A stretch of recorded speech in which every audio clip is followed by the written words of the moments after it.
Hi guys, मेरा नाम है जतिन अग्रवाल और आप जुड़ चुके हैं the bull of the last street channel के साथ। मेरे को काफ़ी क्वेश्चंस आए रिसेंटली Q&A की। देखो मैं वीडियो भी कर रहा हूं, तो अगर आपके और कोई क्वेश्चंस है तो आप मुझे इस वीडियो के नीचे बता दें, तो मैं एक वीडियो जो बनाऊंगा जो इसी वीक आनी है आप लोगों के लिए, उसमें आपको बहुत सारे आंसर्स मिल जाएंगे and I try to tackle all the questions that I get. तो लंबी वीडियो होगी तो लंबी कर लेंगे, बट आप क्वेश्चंस वहां पे पूछिए मुझसे। एनीवे, तो मेरे को अलग से जो क्वेश्चंस आए ना काफ़ी सारे वो हैं कि Jatin what are your top 5 holdings now, क्योंकि इंडिया मार्ट का सबको आपको सिचुएशन पता है कि क्या रहा है। स्टॉक प्राइस में अंडर परफॉर्मेंस थी, उसके स्टॉप लॉसेस भी ट्रिगर हुए, क्लाइंट्स को भी एग्जिट कराया, सब कुछ है। तो मैं आपको इसके अंदर सिंपली बताने वाला हूँ कि मेरी करंट टॉप 5 होल्डिंग्स कौन सी हैं एंड 1 2 3 4 5 के बेसिस पे ही चलेंगे, और वो मेरा पोर्टफोलियो का कितना परसेंटेज है, जो इन्वेस्टिंग पोर्टफोलियो उसका कितना परसेंटेज है। तो गाइज मैंने अपना ना स्क्रीन लैपटॉप साइड में रखा हुआ है ताकि मैं आपको ठीक फिगर्स बता सकूं, एंड ये बिल्कुल अपडेटेड है फ्राइडे की क्लोजिंग के हिसाब से। तो जो अभी फ्राइडे गया था उसकी क्लोजिंग के हिसाब से अपडेटेड है सारा, एंड मैं आपको बता देता हूँ।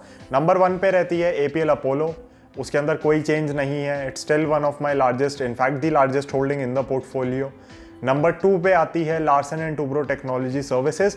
इसकी हम बहुत ज़्यादा चर्चा कर चुके हैं चैनल के ऊपर, इनफैक्ट मैंने इसका स्टॉक एनालिसिस भी बनाया हुआ है। अगर अब तक आपने नहीं देखा है तो आपको देखना चाहिए। मेरे ख्याल से LTTS एक बहुत डाइवर्सिफाइड वे में बेनिफिशियरी रहने वाला है। मल्टीपल टेक्नोलॉजिकल चेंजेस जो आ रहे हैं, चाहे वो ऑटोमेशन हो गया, चाहे वो इलेक्ट्रिक व्हीकल्स का हो गया, चाहे वो 5G का हो गया, जहाँ पे भी मैं बात करता हूँ, चाहे वॉइस रिकॉग्निशन का हो गया, एलेक्सा हो गया आपका जैसे, तो कहीं ना कहीं LTTS हर जगह पे है एंड मेरे ख्याल से it can be a big beneficiary.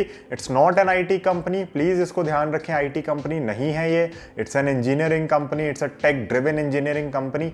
IT की तरह इसको वैल्यू ना करें। आई थिंक अभी इसका प्रीमियम थोड़ा IT से कम चलता है, बट मे बी जब मार्केट को समझ आएगा कि ये एग्जैक्टली कर क्या रही है, तो मार्केट भी इसको IT कंपनीज के अराउंड का एक प्रीमियम देना शुरू कर देगी, मल्टीपल देना शुरू कर देगी।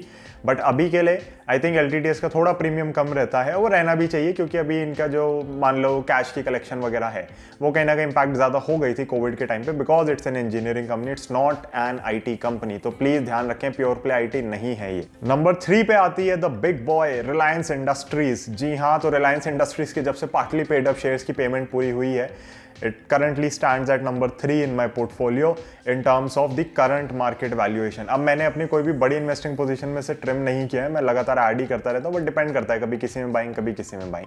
सो Reliance industries is number 3। Multiple industries में है रिलायंस, एंड यू नो काफ़ी टाइम से शेयर कंसोलिडेट कर रहा है। कोविड, अगर आपको ध्यान हो तो कोविड से बाहर निकलने वाला जो शेयर था, कोविड के जो एक इनिशियल बुल रन जब चालू हुआ था अप्रैल के अंदर, जो अप्रैल 2020 में जो बुल रन चालू हुआ था, उसमें रिलायंस का ही सबसे बड़ा हाथ था। And you know Reliance still remains one of my largest holdings in the portfolio. Number 4 पे आती है एक न्यू एंट्रेंट। और न्यू एंट्रेंट क्यों है? क्योंकि बहुत रीसेंट परचेज थी, और रीसेंट परचेज होने के साथ साथ उसकी टाइमिंग बहुत शानदार थी, एंड उसी वजह से उसके अंदर एक यू नो हाई ग्रोथ हमें आती हुई दिखी। ये शेयर लगभग 1000 रुपये, आई थिंक 1000 रुपये हो गया था, और उसके बाद वापस थोड़ा करेक्ट हुआ है। This is United Spirits. तो मैं पहले बता दूं, मैं कोई प्रमोट नहीं कर रहा हूं आप लोग को ड्रिंकिंग वगैरह, जिसको पीनी है पियो, मैं नहीं पीता। I am a T toddler. But considering the bullishness around this stock, considering कि इन्होंने कैसे डेट रिड्यूस किया है, considering the brands that they have, considering the technical structure जिससे चार्ट बाहर निकल के आया है, इतने लंबे कंसोलिडेशन से इतना प्यारा ब्रेकआउट, इसकी हमने पॉडकास्ट पे भी बात करी है, इसके रिसर्च नोट्स भी मैं शेयर कर चुका हूँ। इसका आई थिंक स्टॉक एनालिसिस मैंने नहीं बनाया, जो कि मुझे लगता है कि मेरे को बना देना चाहिए था, बट मैं इसके रिसर्च नोट सारे टेलीग्राम पे शेयर कर चुका हूँ पहले ही। और उसके अंदर जब मैंने बाई किया था मैंने बता दिया था 650 के अराउंड आई थिंक मेरी बाइंग है। Not to be, I am not very sure, क्योंकि यू नो एवरेज ऊपर के रेट्स पे किया जब इसने 800 के ऊपर ब्रेकआउट दे दिया था। तो USL is my 4th largest holding. In fact अगर मैं देखूँ कि मैंने किस शेयर में सबसे ज़्यादा पैसा डाला हुआ है, तो I think USL is number 1, because बहुत रिसेंट एंट्रेंट है। मैं इसको बहुत टाइम से होल्ड नहीं करे हुए था। मैंने कभी जब इन्वेस्टिंग स्टार्ट करी थी तब USL के शेयर्स लिए थे, बट यू नो अब जाके एक प्रॉपर पोजीशन बनाई गई है इसके अंदर, एंड जो पुराने शेयर्स थे वो मेरे पोर्टफोलियो में अब थे नहीं। तो बिल्कुल रिसेंट एंट्रेंट है, बहुत ही रिसेंटली बाइंग हुई है इसमें, and it is the 4th largest company in my portfolio as per you know the market value as on today। IPL के अराउंड भी सिनेरियो बहुत ज़्यादा बुलिश है, and they obviously you know are home for Royal Challengers Bangalore। Number 5 पे वो company आती है जो नंबर 6 पे थी बहुत टाइम से मेरे पोर्टफोलियो में, एंड नंबर 5 पे वो इसीलिए बिकॉज लालपत लैब्स ने रिसेंटली करेक्शन थोड़ी ज़्यादा कर दी है। सो नंबर 5 पे है Bajaj Finance, which used to be the number 6th company, and Bajaj Finance और लालपत ने बस पोजीशन स्वैप करी है। सो लालपत अगर आप सोच रहे हैं तो नंबर 6 पे चली गई है because it fail so much. So number 5 पे आती है बजाज फाइनेंस। बजाज फाइनेंस मैं बहुत टाइम से खरीद रहा हूँ, मेरे पास हमेशा ही इसके शेयर्स रहे हैं, तो मेरे को एग्जैक्टली नहीं पता मे बी एवरेज क्या हो, कहाँ से हो, but I keep on buying on rotational basis. And fintech environment में जितना ज़्यादा स्टडी कर रहा हूँ, things have become very very clear to me कि Bajaj Finance is the dominant force in this industry, and कहीं ना कहीं जो नई fintech companies आ रही हैं, they're struggling against Bajaj Finance, and Bajaj Finance is probably the only one who's still nimble enough to give them competition. बाकी हम देखेंगे growing environment, changing environment के साथ कि क्या रहता है, but Bajaj Finance remains one of my top picks in the portfolio.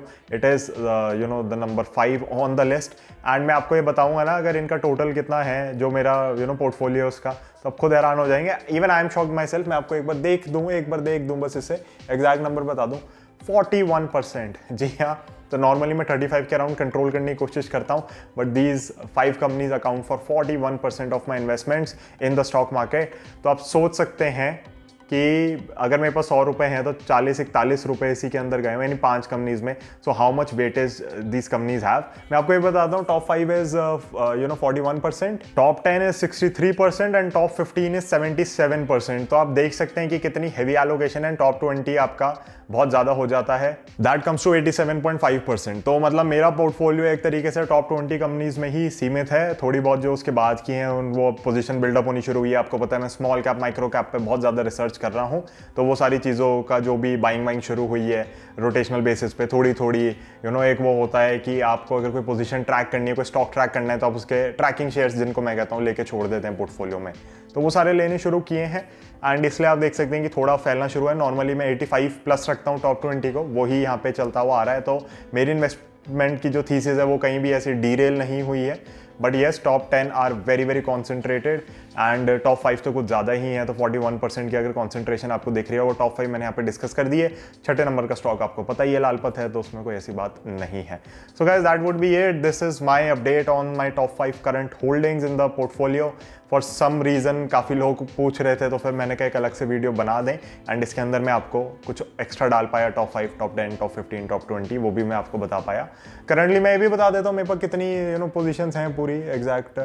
सिर्फ 30 stocks in my portfolio and this includes all those recent small cap micro cap buying and जो map माई India वगैरह पे हमने रिसर्च करी, rate gain, तो सास companies जो मैं आपसे कह रहा हूँ, सब मिला के मतलब 30 स्टॉक्स हैं, 30 स्क्रिप्ट्स हैं पोर्टफोलियो के अंदर एंड या दैट वुड बी इट। तो ये मेरा पोर्टफोलियो है इस समय।